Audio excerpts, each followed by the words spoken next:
दोस्तों, आज हम जानेंगे कि हमें अपने जीवन के रहन सहन, दिनचर्या में क्या परिवर्तन लाना है, कैसे हमें जिंदगी जीना है।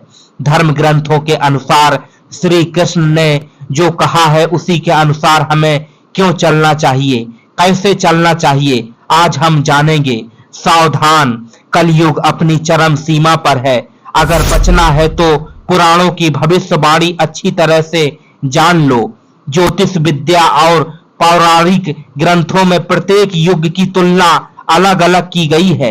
पौराणिक ग्रंथों के अनुसार 4 युग होते हैं: सतयुग, त्रेता युग, द्वापर युग और कलयुग।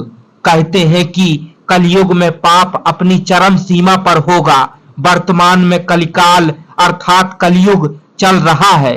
ग्रंथ यह भी लिखा है कि इस युग में जब कहीं भी प्रलय होगा, विनाश होगा, तो सिर्फ ईश्वर का गुणगान और हरि भक्ति ही उसे बचाएगा।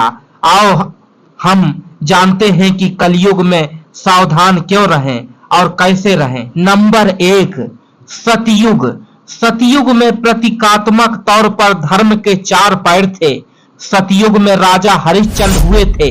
हरिश्चंद्र ने सत्य के लिए खुद के परिवार और अंत में खुद का बलिदान भी दे दिया था। नंबर 2, त्रेता युग। इस युग में धर्म के 3 पैर थे। इस युग में मनुष्य की लंबाई 21 फीट तक होती थी। इस युग में विष्णु का वामन अवतार और भगवान राम का अवतार हुआ था। असुर राज बाली ने 3 पग में धरती दान कर दी, जबकि राक्षस राज रावण ने सीता का अपहरण करने के बाद उन्हें छुआ तक नहीं। नंबर 3, द्वापर युग। इस युग में धर्म के केवल 2 ही पैर रहे। इस युग में मनुष्य की लंबाई 11 फीट अर्थात लगभग 7 हाथ बताई गई है। इस युग में आधे मनुष्य पापी और आधे पुण्यात्मा थे। इसी युग में ही महाभारत का युद्ध हुआ था। यह युद्ध धर्म युद्ध ही था। कृष्ण ने धर्म की रक्षा की थी। नंबर 4, कलयुग। द्वापर युग में 2 पैर और अब कलयुग में धर्म के पैरों का कोई नामो निशान नहीं है। धर्म अब पंगु बन गया है। इस युग में मनुष्य की औसत लंबाई 5 फीट 5 इंच अर्थात लगभग 3.5 हाथ बताई गई है। इस युग में धर्म का सिर्फ 1/4 अंश ही रह जाता है। लेकिन वर्तमान में देखा जा रहा है कि कलिकाल अपने चरम पर है। यह जो 25% पुण्य की मात्रा बताई गई है, यह अब कहीं भी नजर नहीं आती है। महज 5% ही पुण्य कहीं बचा होगा। अब तो चारों तरफ पाप ही पाप नजर आता है। आओ जानते हैं कैसे। कलयुग का वर्णन श्री कृष्ण भगवान ने इस प्रकार किया।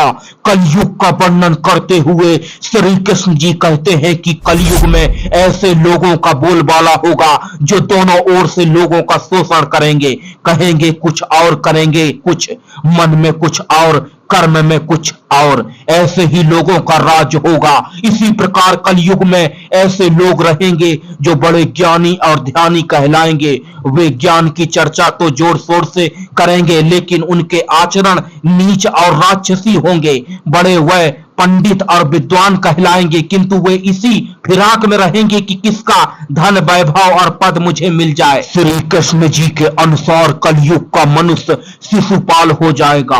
लोगों का मोह माया में ही घर बर्बाद हो जाएगा। किसी का बेटा घर छोड़कर साधु बनेगा तो हजारों व्यक्ति दर्शन करेंगे, किंतु यदि अपना बेटा साधु बनता होगा तो रोएंगे कि मेरे बेटे का क्या होगा। इतनी सारी ममता होगी कि उसे मोह माया और परिवार में ही बांध कर रखेंगे और उसका जीवन वही खत्म हो जाएगा। अंत में बेचारा अनाथ होकर मरेगा।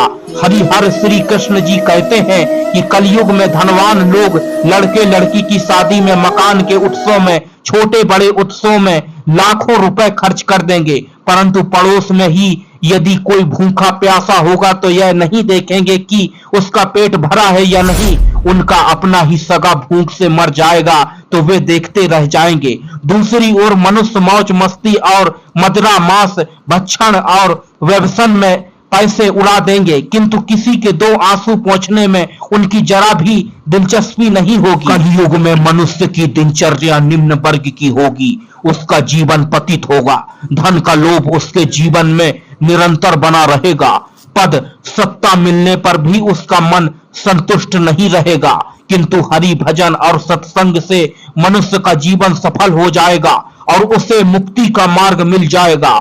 दोस्तों, आपको यह पौराणिक जानकारी कैसी लगी कमेंट करके जरूर बताएं और चैनल को सब्सक्राइब अवश्य कर दें ताकि आपको ऐसी ही ज्ञानवर्धक और जीवनवर्धक जानकारी मिलती रहे।